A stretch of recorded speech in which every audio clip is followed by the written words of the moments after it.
with this timeline. You can see in June of 2025, by the way, is when the article broke. Sean Feucht is credibly accused of having been involved in fraud and embezzlement. There are multiple organizations that are binding together to say that he's immoral, he is unethical, that he has shady financial activities, he's misrepresented his ministry activities, ceaseless financial solicitation they accuse him of, intermingled with grand visions, which has led to untold financial gain and a steady stream of unpaid labor from volunteers. Starting to sound a little bit familiar here.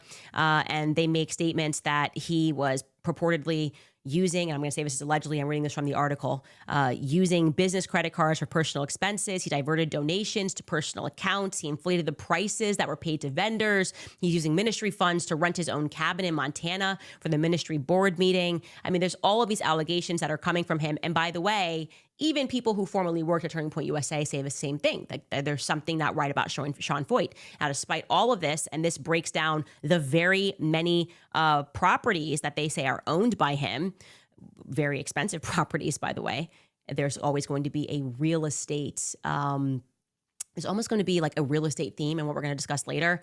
They're breaking down like this guy owns a ton of properties. He's moving a lot of properties. That's interesting to me. When the money is looking funny and you see that people own a lot of properties, you should be interested, okay? I'm not making any allegations against him, but I'm going to make some broader allegations that when I started piercing this layer of the Mormon church, I was like, is this a church or is this a real estate empire?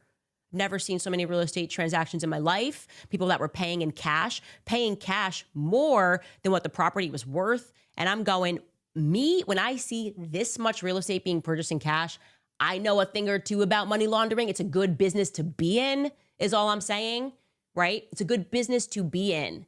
And I got to be honest, these mega churches are looking a little funny, okay? They're looking a little funny. What was it? Joel Osteen, like the plumber was fixing a toilet and found like $1 million in the hole. Do you remember this story? Mega church pastor Joel Osteen, his church, I think it was, I got to pull it up if you can find it, Skylar. The plumber's like, hey, I'm here to fix the toilet, and finds that actually there's like almost $1 million of cash in one of the walls. And I think Joel Osteen issued a statement and was like, oh, well, you know, we are very surprised to see this. It's very strange. This is in the walls of our church. That's amazing. God has blessed us greatly for supporting Israel.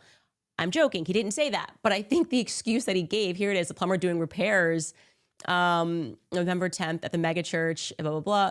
There was a loose toilet in the wall. We removed the tile and boom, 500 envelopes fell out of the wall. And I was like, oh, wow. And then the plumber contacted maintenance, and Joel Osteen's excuse was like, we had some money that was missing at the church.